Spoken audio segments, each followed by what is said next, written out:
Okay, he's going live now.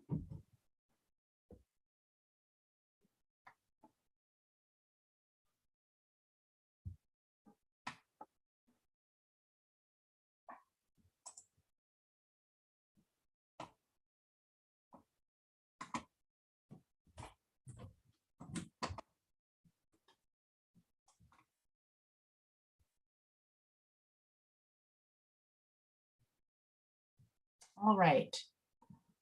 I'm going to assume that we are live.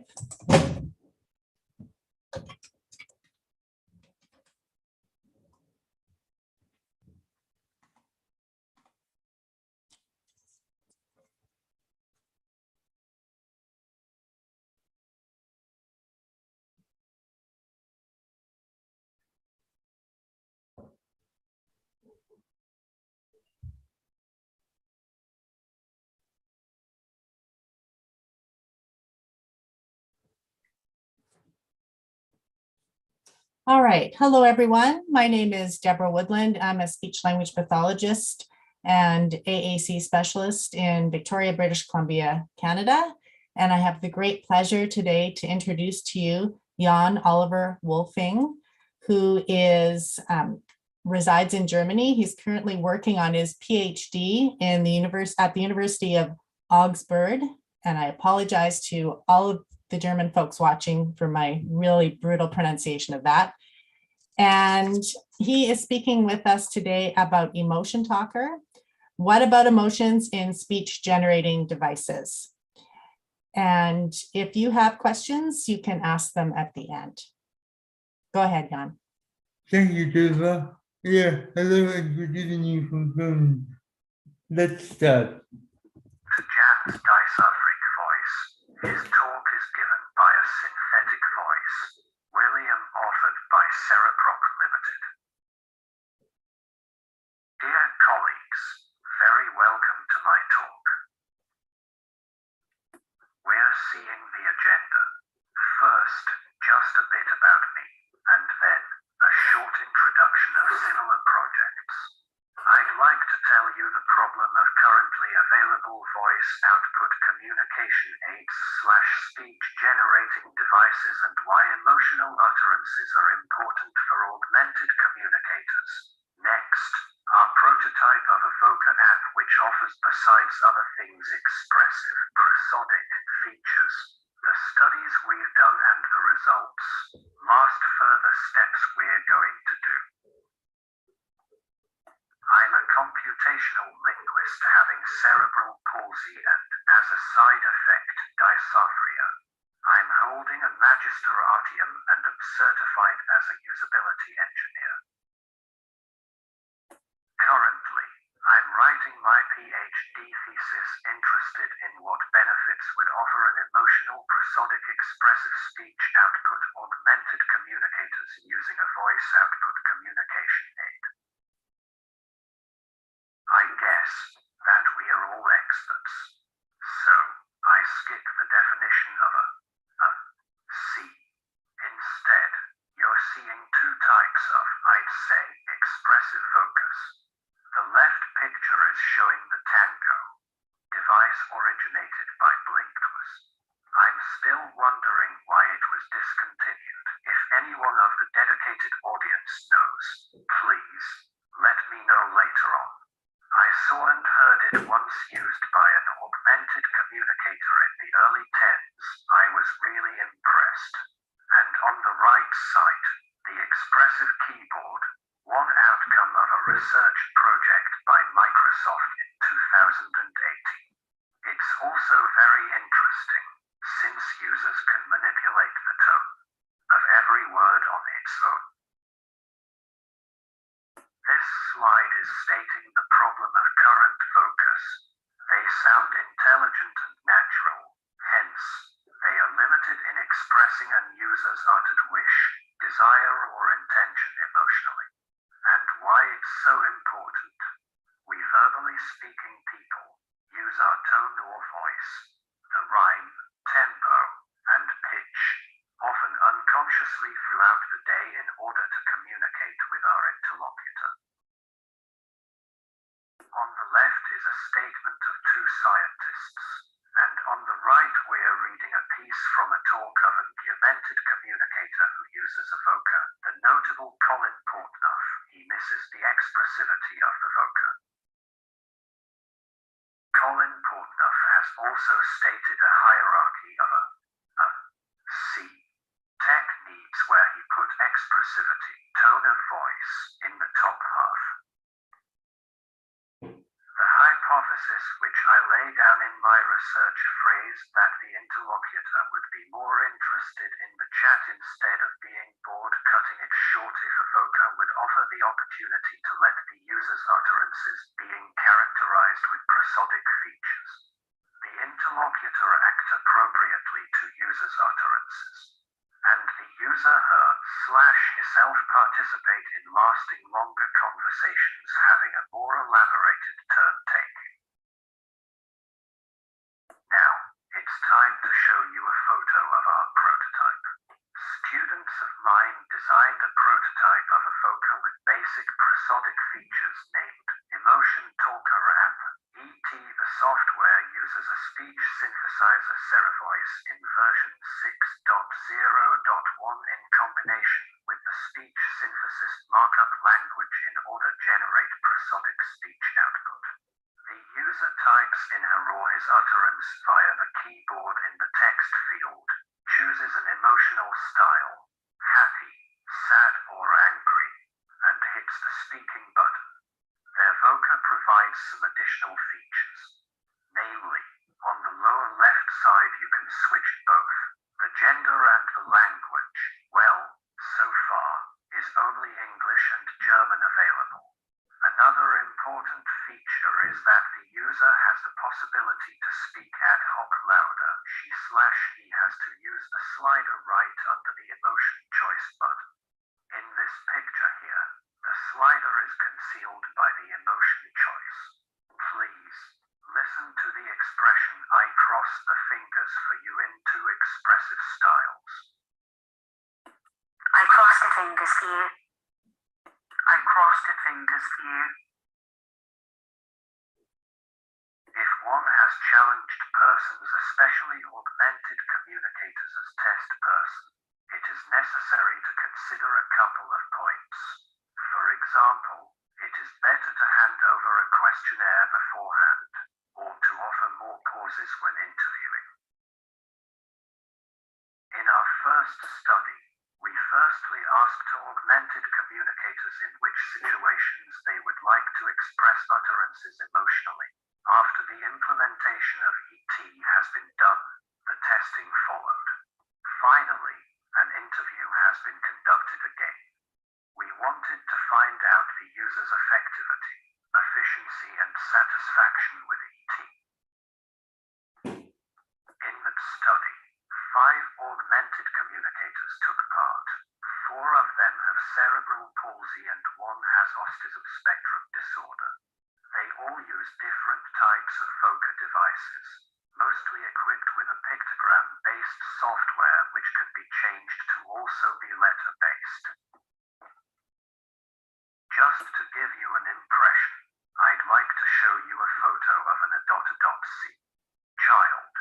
It is showing the child playing Ludo while using our prototype of the voca software, EmotionTalker.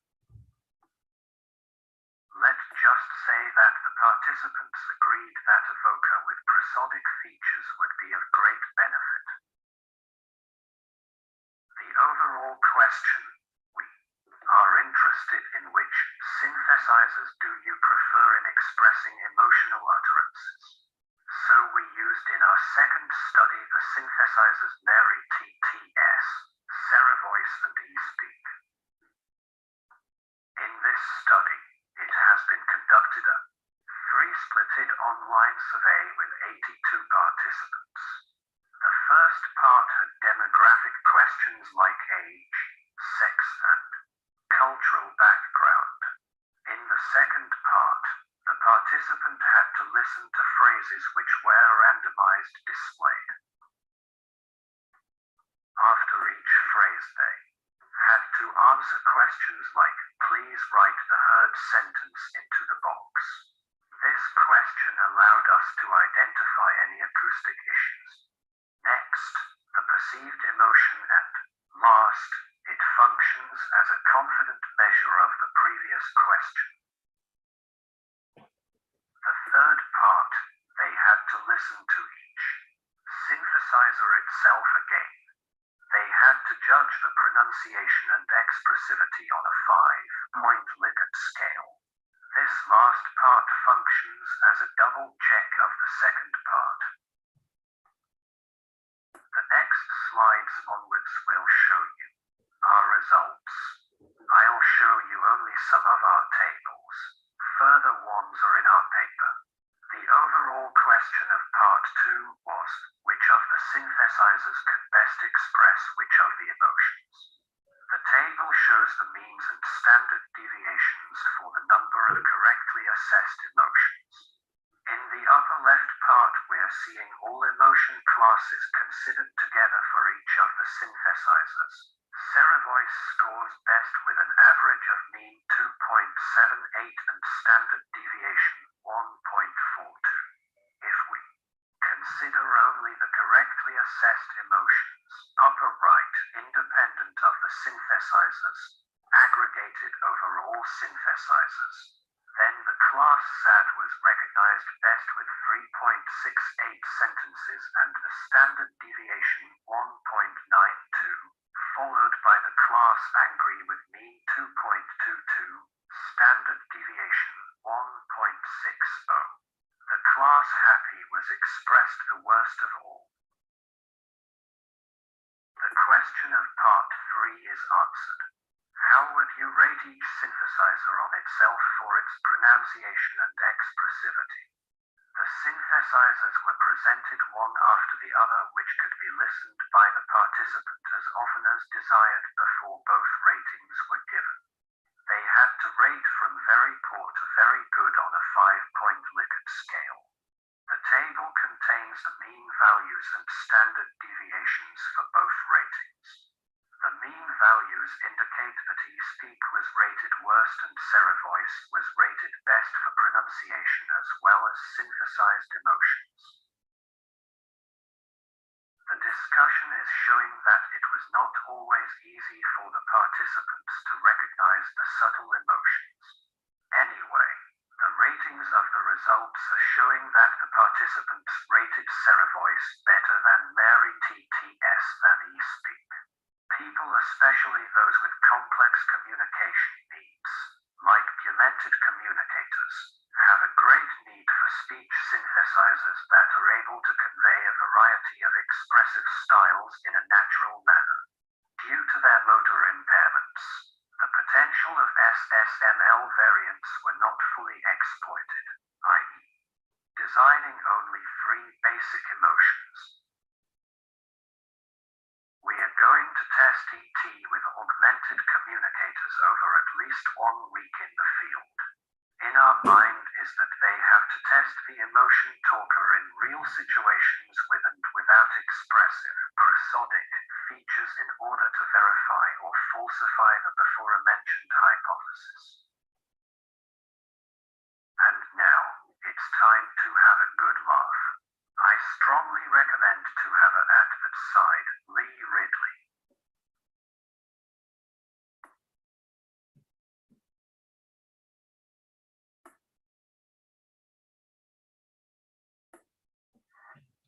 Yeah, thanks for listening. And yeah,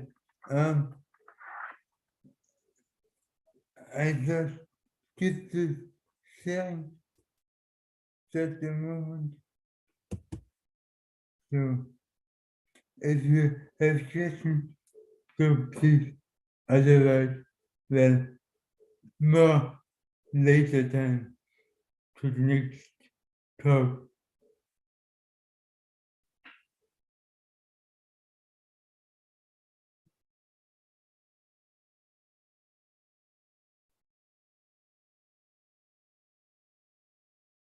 Well,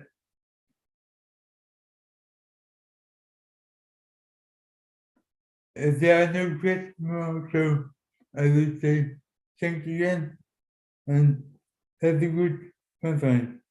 Bye.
I've noticed that gender fluid and gender non-conforming non-binary relationships are more common in students.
Jan, it looks like you may be muted if you're still in here.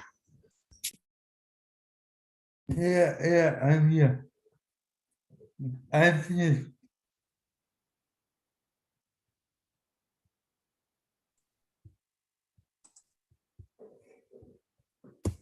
It sounds like you're all finished, Jan. Yeah, Thank you very much for your presentation, and my apologies, everyone. I misunderstood you at the end, so I was thinking something else is going to be happening, but we very much appreciate hearing about your research. thank you. Thank you very much. Have a good day. Yeah, you too, and you good turnaround. Bye. Bye-bye.